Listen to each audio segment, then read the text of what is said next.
안녕하세요. 세정제작교회 페이스북 페이지를 방문해 주셔서 감사합니다. 그리고 환영합니다. 오늘은 이제 주일입니다. 그래서 이제 코로나 바이러스로 인해서 우리가 이렇게 영상으로 접하게 돼서 또 하나님께 감사드립니다.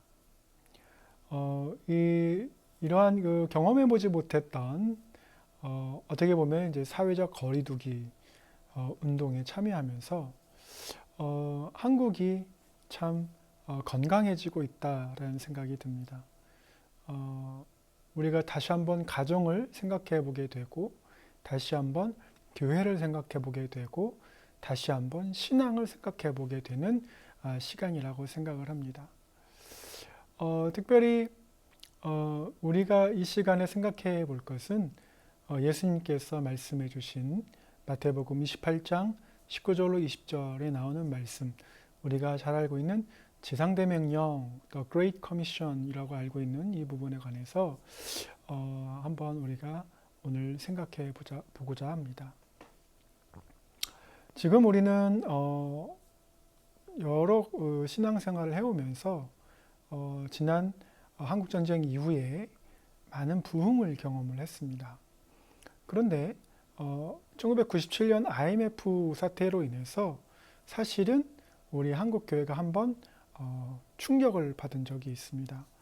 어떤 충격을 받았냐면 한국전쟁 이후로 굉장히 가난했기 때문에 정부도 그렇고 교회도 그렇고 한 목소리로 잘 살아야 한다라는 생각을 했었습니다. 그래서 우리가 어떤 물질의 축복 그리고 어떤 우리가 살고 있는 삶에서 많은 그 영화를 누리고, 그리고 또 하나님이 채우시는 이런 것들을 굉장히 강조했던 신앙이었습니다. 그래서 우리가 흔히들 영육간에 잘 되고 범사에 잘 되는 것, 그래서 이거를 이제 삼박자 축복이라고 얘기를 했습니다. 그리고 외신에서는 한국이 경제적으로 막 부흥하고, 그리고 한강이 기적이라고 얘기를 했습니다. 또한 그 사무엘 모펫은 크리스천 투데이에서 한국이 괄목할 만하게 성장했다라고 얘기를 하면서 70년대에는 여의도 광장에 100만 명이 막 모이고 이랬습니다. 그렇게 80년대, 90년대를 이제 들어오면서 90년대 말 97년에 IMF가 터졌어요. 많은 한국인들이 그렇게 믿었습니다. 하나님을 잘 섬기면 우리가 물질의 축복도 받고 삶의 고난이 없고 모든 것이 잘 되는 것으로 이해를 했습니다. 그런데 97년 IMF 사태를 겪어보니까 우리 아버지는 정말 11조도 잘하고 신앙생활도 잘했는데 회사가 부도가 났어요. 그래서 엄청난 부채들이 생겼고 어떤 분들은 그 부채를 감당하지 못하고 압박감을 감당하지 못해서 자살하는 일이 속출했었습니다. 그러면서 젊은 그때 당시 자녀였던 세대들이 생각을 해보는 거죠. 왜 하나님이 이러한 것을 막아주지 않느냐? 하나님이 왜 살아계시다면 우리 아버지의 죽음을 막아주지 않았느냐? 우리의 가족의 불행을 왜 막아주지 않았느냐? 이러한 이제 의구심을 갖게 되고 많은 이들이 이제 교회를 떠나기 시작했습니다. 성경에서는 결코 고난이 없다라고 말하지 않았습니다. 예수님께서는 많은 제자들이 따라오는 것을 보면서 자기 희생과 자기 부인을 해야 된다고 말씀해 주셨습니다. 자기 희생과 자기 부인 없이는 예수 그리스도의 길을 따라갈 수 없다고 얘기를 해주신 거죠. 그러니까 요한복음 6장 66절에 많은 제자들이 예수님을 떠나갔습니다.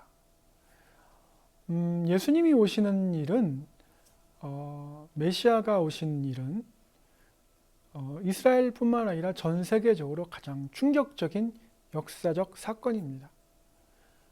단 한 번도 눈으로 하나님을 본 적이 없기 때문에 육신으로 오신 예수 그리스도를 통해서 하나님의 형상을 바라보고 하나님의 마음을 알 수 있고 하나님의 뜻을 알 수 있는 그 생생한 현장에서 자신에게 도움이 되지 않는다고 많은 제자들이 떠나는 거죠.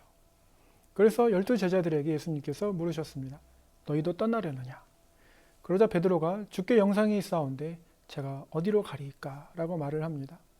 베드로는 예수 그리스도를 따라가면서 주께 영생이 있고 그 안에 영원한 삶이 있다는 것을 안 거죠.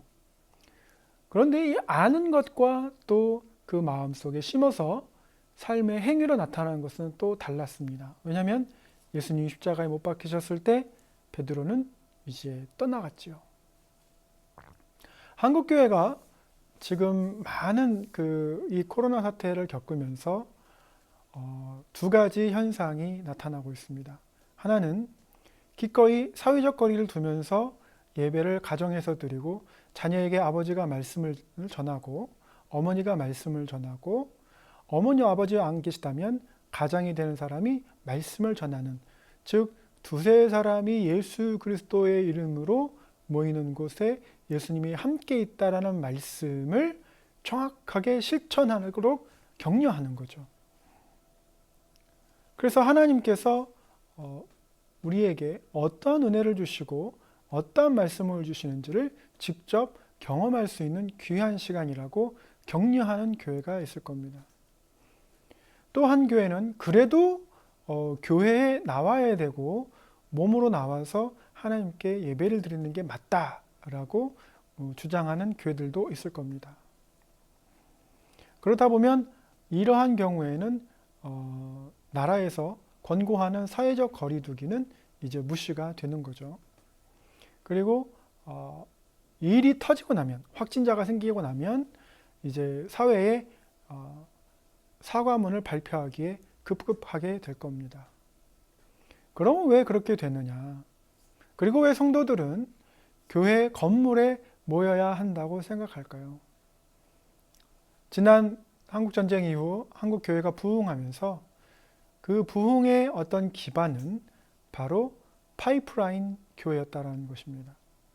파이프라인 교회라는 것은 제 뒤에 보이는 강단에서 선포되는 말씀을 따라서 온 성도들이 그 말씀만을 붙잡고 신앙생활을 해왔다라는 거죠. 그런데 여기에 약점은 뭐냐면 목사님만 저 강단에서 설교하는 사람만 하나님의 사람이고 하나님의 제사장이고 하나님의 거룩한 나라냐? 그렇지는 않다라는 거죠.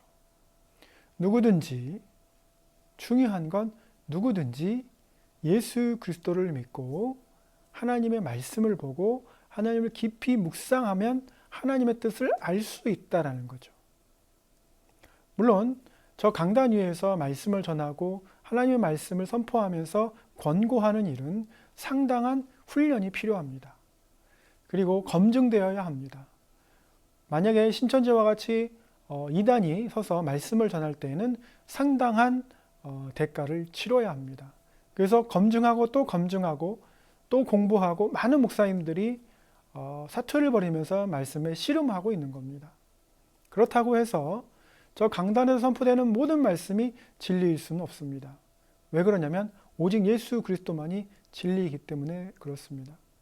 저 강단에서 선포되는 말씀이 왜곡되거나 변질되거나 타락하게 되면 성도들은 그것을 모르고 흡수하게 됩니다. 그 실례가 바로 천주교입니다.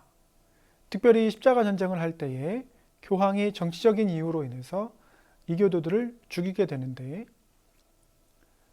역사 가운데서 그 사제들이 어떻게 말했냐면 To kill infidel is path to heaven, 이렇게 말을 합니다. 그러면서 한 가지 더 덧붙이는 게 Pope said, 이렇게 말합니다. 이 말이 무슨 말이냐면 이교도를 죽이는 일이 천국에 가는 길입니다 라고 말하고 Pope said, 교황이 그렇게 말했습니다. 성경에 단 한 번도 그렇게 말한 적이 없고 이 사제가 전하는 말은 교황이 전했다는 말을 그대로 전할 뿐 성경에서 어떻게 말하고 있는지를 검증하지 않고 이야기를 합니다. 이런 경우가 되면 십자군 전쟁이 굉장히 정당화되고 그리고 홀리워해서 성전이 되는 것이죠. 이러한 역사를 한국교회가 반복하지 않아야 합니다. 그래서 7, 80년대가 지나고 나서 90년대에 이르렀을 때 한국교회와 그리스도인들이 변하기 시작했습니다. 어떻게 변했냐면 포털 처치로 바뀌게 됩니다. 즉 본인이 원하고 본인이 찾는 교회를 찾아가기 시작한 거예요. 내가 원하는 프로그램과 내가 원하는 찬양 스타일과 내가 원하는 설교 스타일을 찾아가기 시작하는 거예요.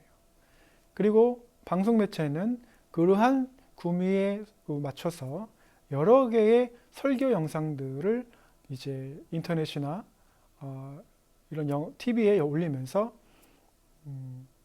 골라볼 수 있도록 그런 인프라를 만들어 주었습니다. 제가 들은 한 가지 놀라운 사실은 이러한 방송에 출연하기 위해서 많은 목사님들이 광고비를 낸다라는 거죠. 다시 말하면 자기 부인과 자기 십자가를 지는 게 아니라 자기 PR을 위해서 광고를 내고 거기에 돈을 낸다라는 거죠. 그런 방송을 통해서 설교를 듣고 많은 분들이 쉽게 말하면 예수 소비주의에 참여하게 된다라는 겁니다. 예수님께서 우리를 부르신 목적은 구원을 받고 또 무엇이냐면 방금 지상대명령에서 말씀하신 것처럼 제자를 만들어주는 일이죠. 우리가 예수 그리스도를 믿는다라는 것은 제자의 삶을 살고 또 제자를 그렇게 만드는 일에 헌신하도록 부르심을 받은 겁니다. 그럼에도 불구하고 한국교회는 포털처치를 추구했고 이 포털처치는 지금 상당히 한국교회에 작용하고 있습니다. 그래서 예를 들면 어머니가 아이의 유모차를 끌고 지하철역에 내려서 엘리베이터를 타고 바로 교회로 진입할 수 있는 구조를 만들어 주는 거죠.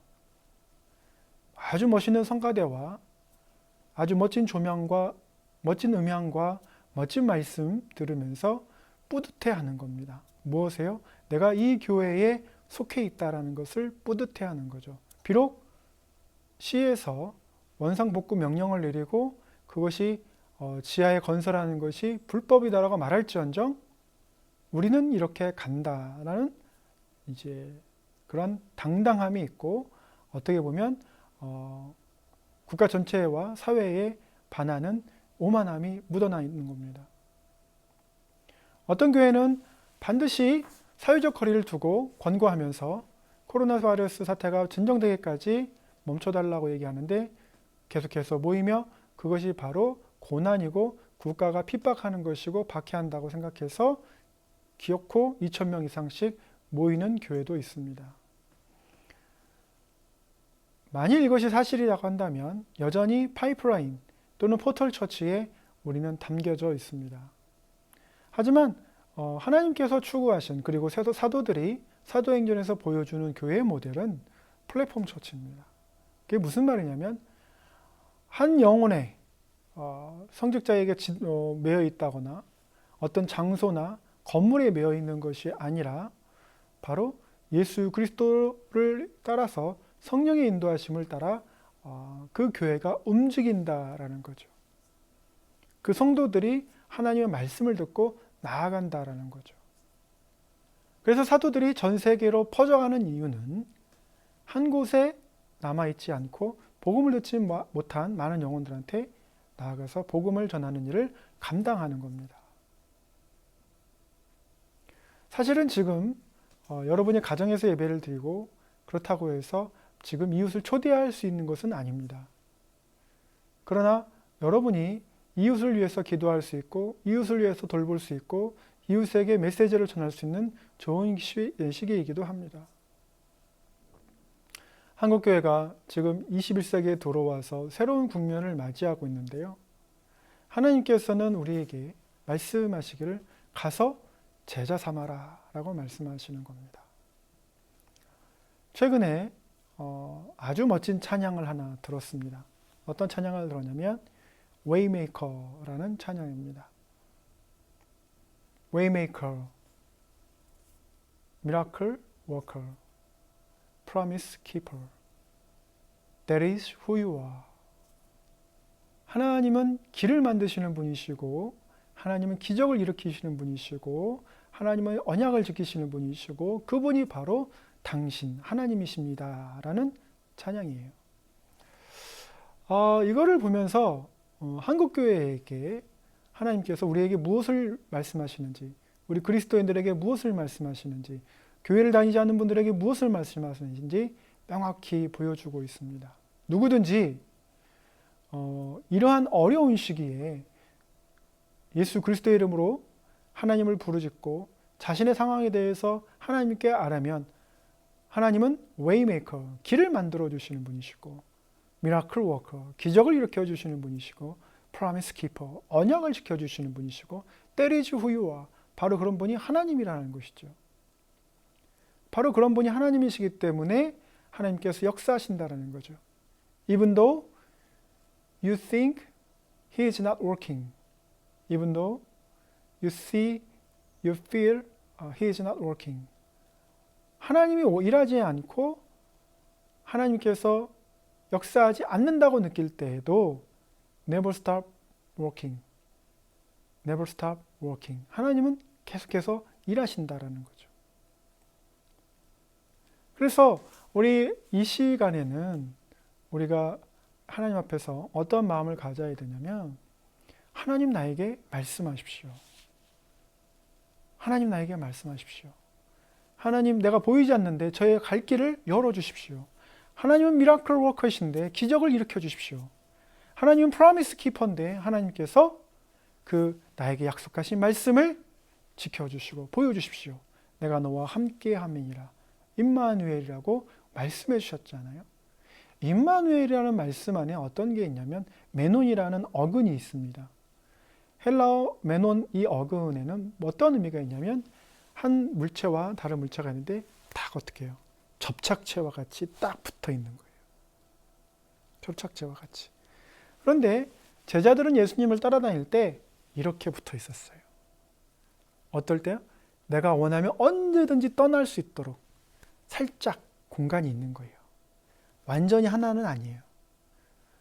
붙어 있는 것 같지만 붙어 있지 않는 거예요. 결속이 되어 있는 것 같지만 결속이 되어 있지 않아요. 하나가 된 것 같지만 하나가 되어 있지 않아요. 그런데 우리 가족들은 어떻습니까? 떨어져 있지만 피로 하나가 되잖아요. 피로 하나님께서 하나로 붙들어 주십니다. 그렇게 우리를 만들어 주셨어요. 그런데 제자들은 언제 이렇게 하나가 되냐면 예수 그리스도가 부활했을 때. 사도행전 1장 14절에서 마가의 다락방에서 성령을 받았을 때 비로소 제자들은 이렇게 꽉 하나가 됩니다. 이 꽉 하나가 되기 하기 위해서 예수님께서 어떻게 말씀하시냐면 요한복음 14장에서부터 기도를 쭉 하십니다. 그리고 요한복음 15장에서 어떤 비유를 말씀하시냐면 포도나무 비유를 말씀해 주세요. 그리고 나서 요한복음 16장 17절 지나가면서 17장 21절로 23절에 어떻게 말씀하세요? 내가 아버지와 하나인 것 같이 저들도 아버지와 하나가 되게 해주옵소서 라고 기도하십니다. 제 옆에 포도주와 빵이 준비되어 있습니다. 이것은 단순히 우리가 하나님 앞에서 상징적으로 노는 게 아니라 직접 행하라고 말씀하신, 성만찬에 참여하라고 하신 하나님의 말씀입니다. 그러니까 제자가 되는 삶은 어떻게 해요? 성만찬을 하면서 매 순간, 매 주일마다 어떻게 해요? 예수님과 하나 되는 경험을 해야 제자가 돼가는 거예요. 이제 우리는 파이프라인에서, 포털에서 플랫폼으로 넘어오면서 하나님께서 어느 건물에, 어느 의식에 참여하는 것보다 두세 사람이 예수 그리스도의 이름으로 모이는 곳에서 예수 그리스도를 간절히 구하고, 그리고 기도하고 예배하고 말씀을 나누고, 그 다음에 어떻게 해요? 예수 그리스도의 제자가 되는 삶을 이제 막 우리는 시작해야 되는 거예요. 그렇게 우리가 스스로 하나님 앞에서 서서 왕같은 제사장이요 거룩한 나라요, 그래서 하나님 말씀 없이 살 수 없는 그런 예수님과의 동행을 해야 되는 거예요. 많은 분들이 멋진 예배와 조명과 음향과 시설과 이러한 부분들에 있었다가 자신의 방에서 누가 아무도 보지 않는데 예배를 드려야 한다고 할 때, 자녀들과 그렇게 예배를 드려야 한다고 할 때 아니면 홀로 예배를 드려야 한다 할 때 만약에 큰 공허감이 있다면 제자의 삶보다는 예수 그리스도를 소비한 소비자일 수 있습니다. 종교 행위에 내가 만족하고 내가 거기에 하나의 삶의 문화로 젖어들었다라고 생각할 수 있습니다. 어떤 분이 차를 샀어요. 내가 이 차를 가지고 오늘 교회를 가서 처음 하나님 앞에 가서 예배드리고 하나님의 보호하심을 구해야지. 그리고 또 한편에 어떤 마음이 있어요? 이런 작은 마음이 있어요. 자랑하고 싶은 마음. 그래서 어느 날 한 교회에서 한 집사님이 차를 최신형으로 바꿨습니다.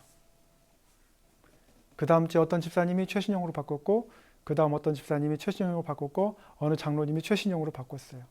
교회에 점점 차가 새 차로 다들 변해가기 시작하는 거예요. 왜요? 부러워서.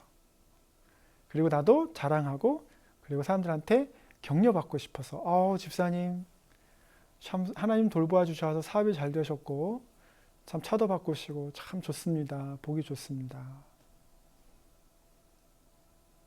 그런데요, 외모가 허스름하고 돈이 없어 보이고 아무런 교회에 영향력이 없어 보이는 사람한테는 다가가지 않아요. 그 사람의 이름이 뭔지도 궁금하지 않아요. 그게 과연 공동체일까? 그게 과연 교회일까? 아니면 소셜클럽일까? 소셜클럽입니다. 마치 동호회와 같이 예수 그리스도 없이 모이는 단체인 거죠. 여러분이 만약에 동호회에 참여하고 활동하고 계신다면 예수 그리스도가 없는 공동체는 첫 번째, 잡음이 끊이지 않습니다. 두 번째, 뭐예요? 마음이 공허해요. 세 번째, 도전이 없고 비전이 없어요. 그 제자를 만들어야 된다. 이 영혼을 변화시켜서 천국에 들어가게 할 뿐만 아니라 하나님의 제자를 만든다. 이러한 도전이 없기 때문에 일반 동호회는 부흥하지 못해요. 일정량의 사람들만 남아있고 그 사람들이 떠나면 언제 없어질지 모르는 거예요. 다음 세대가 없어요. 근데 교회는 어떻습니까? 하나님의 말씀이 있다 보니까 그 말씀을 조금만 보면 어떻게 해요? 마음이 풍성해집니다. 여기에 있는 것처럼 성만찬을 함으로 인해서 예수 그리스도와 하나 되는 경험을 하기 때문에 마음이 풍성해집니다. 그리고 다음 세대를 바라보기 때문에 열심히 기도하고 간구하기 때문에 마음이 풍성해집니다. 하나님께서 이 세종제자교회를 이 세종시에 세우시기까지 참 오래 걸리셨습니다. 여러 가지 이제 과정들을 거쳐야 되는데 그 중에 하나가 2019년도에 세종시 도서관에서 4층에서 예배를 드렸습니다. 예배를 드린다라는 것은 우리가 기존의 어떤 기성교회처럼 주보를 만들고 찬양대가 있고 피아노가 있고 멋진 마이크로 멋진 설교를 할 수 있는 상황이 아니죠. 가족끼리 모여서 남에게 방해가 될까봐 서근서근 이야기하고 서근서근 말씀 전하고 서근서근 성만찬하고 그렇게 1년을 보냈습니다. 그러면서 하나님께서 이 소울스페이스 채플 아름동 해피라움 1동 407호에 마련해 주셨는데 하나님께서 예비하신 여호와 이레를 경험하게 하시는 거예요. 그러면서 하나님의 소원이 뭡니까? 너가 정말 멋진 설교를 해라. 멋진 음향을 가져라. 멋진 조명을 가져라. 넓은 공간을 가져라. 그게 아니라 뭐죠? 제자를 만들라라는 겁니다. 여러분, 주일에 교회를 가는 것, 신앙생활 하는 것은 1단계에서 내가 아까 말씀드렸던 것처럼 편안함을 누리고 위로를 받고 내 미학적인, 형이상학적인 만족을 추구하는 것이라면 조금 더 발전하셔야 됩니다. 바로 예수님께서는 우리에게 말씀하신 것이 지상 대명령, 그리고 또 뭐죠? 또 하나가 네 이웃을 내 몸과 같이 사랑하라 였습니다. 그래서 우리가 두 가지를 말하는데 The Great Commandment, 위대한 명령과 The Great Commission, 지상 대명령이 있습니다. 하나님을 사랑하고 이웃을 사랑하고 그 다음에 제자를 만들라라는 거죠. 그래서 신앙생활을 하고 교회 공동체에 와서 예배를 드리고 하는 일은 하나님을 사랑하고 이웃을 사랑하고 뭐다? 제자를 삼는 거예요. 어떤 제자냐? 왔다가 떠나가는 제자, 예수 그리스도를 소비하는 제자 아닙니다. 단순히 말만 듣고 귀만 당나귀처럼 막 커진 사람 아닙니다. 말씀을 그대로 실천하는 사람입니다. 말씀을 그대로 실천하는 사람을 아람어로 슈알리아라고 하는데 단순히 또 제자의 삶을 사는 것이 아니고 말씀 그대로 실천하는 삶이 아니라 어떻게 제자를 만드는 제자가 되어야 된다라는 거죠. 이것은 상당한 큰 부담입니다. 세계적인 석학인 로버트 콜만 교수가 있습니다. 전도학의 대가라고 할 수 있는데요. 이분이 어떻게 사역을 했을까 한번 짚어봤습니다. 짚어봤더니 1962년 MDB 학생들, 신학대학원생들을 모아놓고 소그룹을 시작을 했어요. 단순합니다. 말씀을 가르치는 거예요. 그런데 이분이 신대원에서만 한 것이 아니라 밖에 사회에서도 하는 거예요. 아침 몇 시에 하냐면 6시에 소그룹을 합니다. 아침 6시에 소그룹을 하려면, 성경 공부를 하려면 미국 사람들의 경우에는 적어도 4시나 4시 반에 일어납니다. 왜냐하면 1시간 정도를 운전해서 와야 되기 때문에, 그리고 출근해야 되니까. 그러면 그 소그룹에 오기 위해서 4시 반이나 5시에 일어나서 준비해서 소그룹 6시에 도착하고 7시에 소그룹을 마치고 출근해서 8시부터 일을 합니다.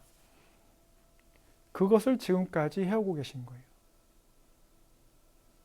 50년이 넘도록 해오고 있는 거예요. 그러면서 제가 여쭤봤습니다. 콜만 교수님, 지금까지 많은 소그룹 몇천 명 또는 몇만 명까지 될 것 같은데 가장 최고의 제자는 누굽니까? 이렇게 물어봤어요. 이렇게 물어봤더니 저는 어떤 교수님이나 어떤 학자나 이렇게 말을 할 줄 알았더니 자기 아들입니다 라고 이야기를 하는 거예요. 그러니까 자녀인 거죠. 자녀를 제자 삼고 모든 것을 가르쳐 지키게 하고 아버지, 아들과 성령의 이름으로 세례를 주고 그 제자로 하여금, 자녀로 하여금 또 다른 자신이 낳을 자녀를 또 제자 삼는 일. 이거는 예수님 오실 때까지 꾸준히 할 수 있는 일이거든요. 너무나도 멋진 일입니다. 자녀들이요, 예수 그리스도를 믿고 기도하기 시작하면 부모들이 감당할 수가 없습니다. 왜 감당할 수가 없는 줄 아세요? 예를 들면 이렇게 얘기를 합니다. 나에게 치킨 사주세요. 치킨 사주세요. 계속 졸라요. 그러면 어떻게 해요? 어머니가 안 돼 이렇게 말할 수 있어요. 아버지가 안 돼 이렇게 얘기할 수 있어요. 근데 자녀가 이렇게 기도하면 어떻게 됩니까? 예수님, 제가 치킨 먹게 해주세요. 예수님, 제가 치킨 먹게 해주세요. 이렇게 되면 어떻게 해요? 달라져요. 왜 달라지냐면 자녀가 기도를 하기 시작하는 거죠. 자기에게 소원이 있고 자기에게 어려움이 있을 때 기도해야 된다라는 생각을 한다라는 거죠. 그 자녀는 뭐예요? Waymaker, Miracle Worker, Promise Keeper, Light in the Darkness, That is who you are. 고백하는 거예요. 하나님은 길을 만드시고 기적을 일으키시고 언약을 지키시는데 어둠 가운데서 빛으로 그렇게 역사하시는 분입니다. 바로 그분이 당신이십니다. 바로 하나님이십니다. 라고 계속 간구하는 것과 같은 거예요. 얼마나 흐뭇합니까? 그 아이에게 100억짜리 로또를 줘도 순식간에 날릴 수 있고 1000억짜리 회사를 물려줘도 순식간에 날릴 수 있고 3대, 4대까지 갈지 모르는 불확실에 남아있는데 자녀가 이 세상을 만드신 하나님을 부를 짓고 알고 그 하나님과 동행한다면 어느 것도 부러울 게 없지요. 그래서 제자를 만드는 게 너무나도 중요한 거죠. 그래서 그 아들은 어떻게 지내고 있습니까? 라고 물어봤습니다. 콜만 교수에게. 짐 콜만은 아틀란타 원자력 발전소에 다니면서 아이를 몇 명을 낳냐면 6명을 낳았습니다. 그 아이들 6명을 데리고 홈스쿨을 하면서 창고에서 아이들과 함께 과학 경시대회에 나가기 위해서 막 만드는 거예요.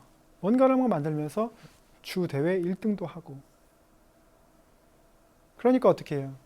너무나도 값진 일들이 일어나는 거예요. 아버지의 신앙을 보고 그 아들이, 또 자녀들이 아버지의 신앙을 보고 어떻게 해요? 또 하나님께 나아가는 거예요. 이러한 신앙을 가진 제자가 제자를 만드는 이러한 가정은 절대 신천지에 흔들리지 않습니다. 너무나도 가슴 아픈 건 이렇게 여행을 하다 보면 사거리에 한 모퉁이에서 피켓을 들고 계신 분이 계세요. 신천지는 내 딸을 돌려보내라. 한 분이 아니에요. 한 10명 되시는 분이 피켓을 들고 내 자녀를 돌려보내라. 속히 돌아오기를 예수님의 이름으로 축원합니다. 무언가 일이 터지기 전에, 무언가 일이 발생하기 전에 미리 우리가 제자를 삼는 거예요. 누구부터? 자녀부터. 내 직장 동료, 친척, 친구, 내 이웃. 예수 그리스도를 믿고 교회 가라고만 하는 것이 아니라 어떻게 해요? 예수 그리스도의 제자가 되라고 얘기를 해야 되는 거예요. 그리고 나도 제자를 만들어야 된다는 거예요. 목사님, 저는 그렇게 못합니다. 저는 그런 은사가 없습니다. 저는 숫기가 없어서 사람들을 말을 못해요. 예수님께서 우리한테 해주련이라고 부탁하지 않으셨습니다. 명령하시는 거예요. 명령하시는 겁니다. 하나님께서 우리 한국교회 그리고 세종제자교회 다시금 제자를 만들어야 된다는 메시지를 강하게 전해주고 계십니다. 가정뿐만 아니라 직장에서도 사회에서도 어느 곳에 있든지 때를 얻든지 못 얻든지 복음을 전하고 예수 그리스도의 제자의 삶을 살으라고 얘기해야 되는 거예요. 한 번은요,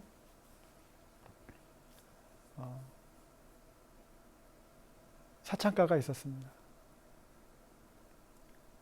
그런데 이 사창가가 부적절하지만 더 부적절한 건 중학교 가는 길에 있는 거예요. 그래서 참 의아해했습니다. 어떻게 이 구청장이 이거를 허락했을까? 왜 이것을 행정적으로 처리하지 못할까? 그런 의구심이 들었지만 어떻게 할 수가 없는 거죠. 그래서 전도지를 새벽 예배 끝나고 나서 이렇게 꽂아놨습니다. 이렇게 꽂고 가는데 그 새벽에 맞은편에 있는 차에서 무서운 아저씨가 나오는 거예요. 그러면서 저한테 물었습니다. 아저씨, 뭐 하시는 거예요? 그래서 제가 뭐라고 했겠습니까? 아, 교회에서 나왔는데 제가 이거 하나 드려도 될까요? 그래서 딱 드렸습니다. 딱 드렸더니 이분이 막 갈기갈기 찢고 막 이런 건 아니고 보시더니 뭐라고 말씀하시냐면 감사합니다 라고 말씀하시더라고요.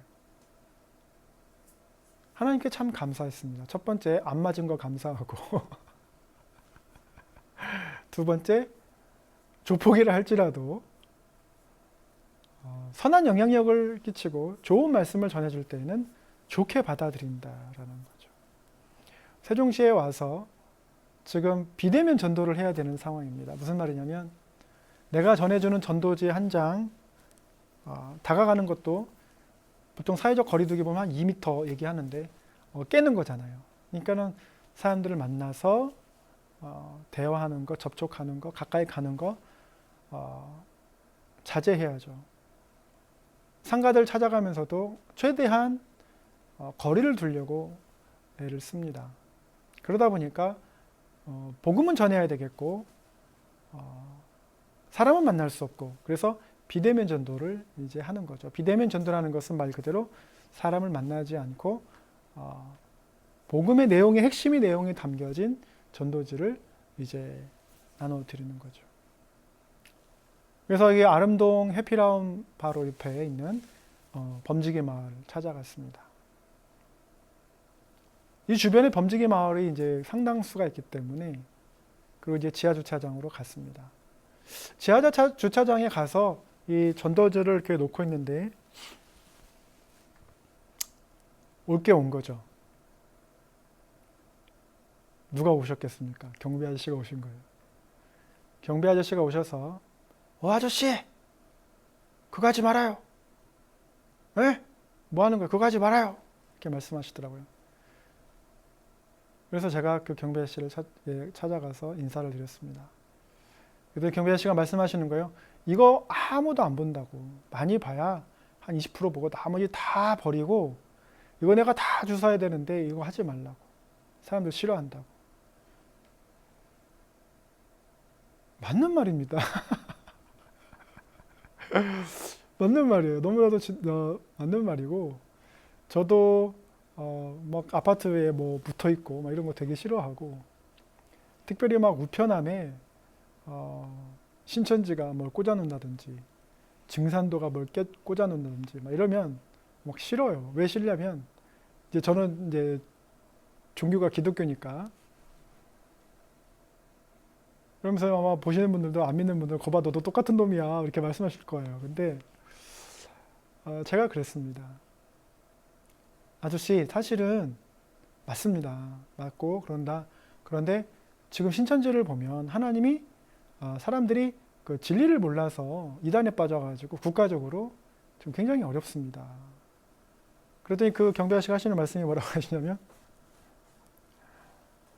교회에서 오셨어요? 그러시더라고요. 그래서 네.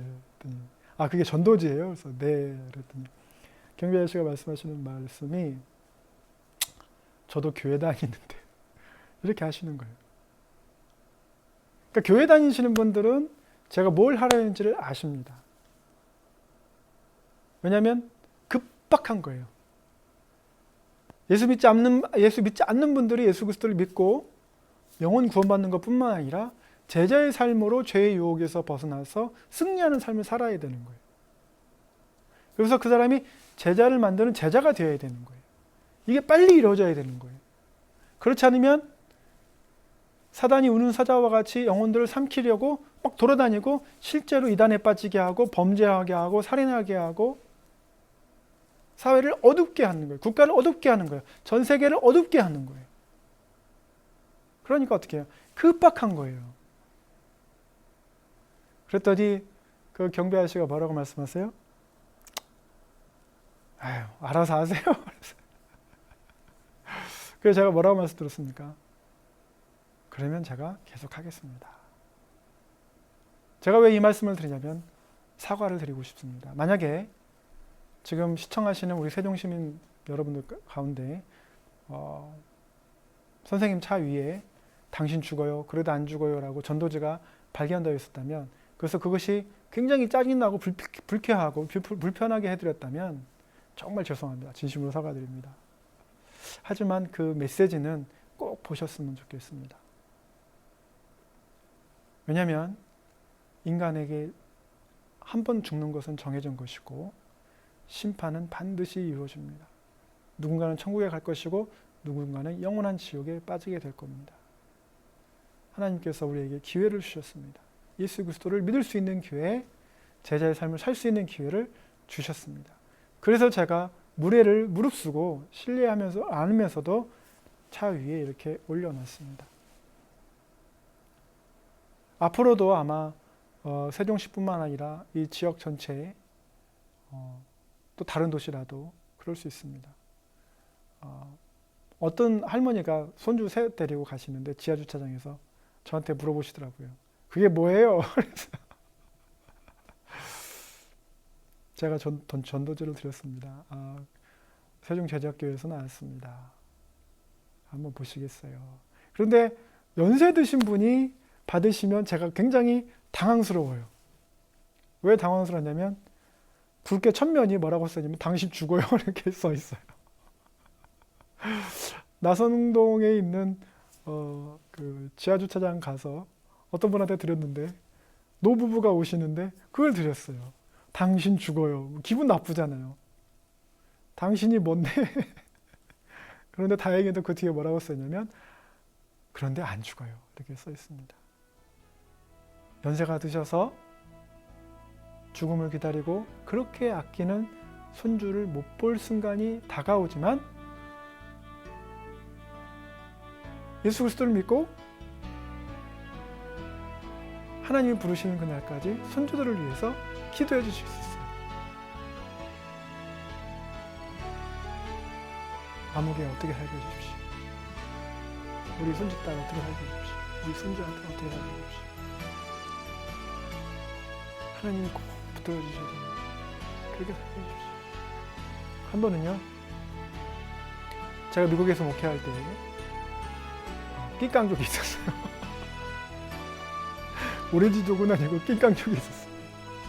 뭐 교회는 다녔지만 아버지가 장로님이시지만 유학을 오다 보니까 자기 마음대로 사는 거예요. 교회 오고 싶을 때 오고 술 마시고 싶으면 술 마시고 담배 피우고 싶으면 담배 피우고 여자친구 사귀고 싶으면 사귀고 헤어지고 싶으면 헤어지고 근데 이 친구가 하루는 이제 그 한국에 갔죠. 놀러 온 거예요, 방학 때. 방학 때 끝나고 나서 교회 왔는데 갑자기 저에게 와가지고 목사님 저 의료 선교사 되겠습니다. 그래서 그래? 했지만 마음속으로는 어떻게 생각했어요? 너 낑깡역인데 왜 선교사 바뀌어 너무 빨리 바뀌는 게 아닌가? 그래서 제가 물어봤습니다. 너 무슨 일 있었니? 그랬더니 집에 갔더니 진탕 놀고 집에 갔는데 어디서 소근소근 소리가 들려서 봤더니 할머니 방에서 뭔가 중얼중얼하는 소리가 들리더래요. 그래서 가서 봐서 술 취한 상태로 들어갔대요. 들어갔더니 할머니께서 우리 손주 놈 하나님 사람 되게 해주시고 미국 가서 털끝 하나 다치지 않게 해주시고 그걸 막 기도하는 걸 들으시고 이 친구가 울었어요.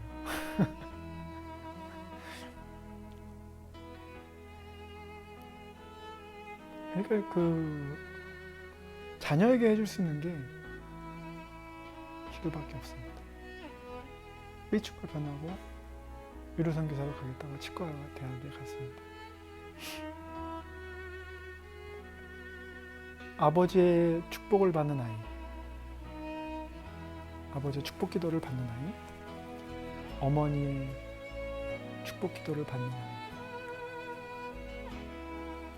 어머니가 안아주면서 우리 딸내미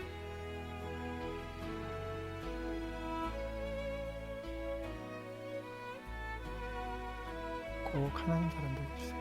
기도하는 거. 아버지의 축복을 받고 학교 가는 아이, 어머니의 축복을 받고 학원 가는 아이. 분명히 하나님께서 책임지실 거라고 생각합니다.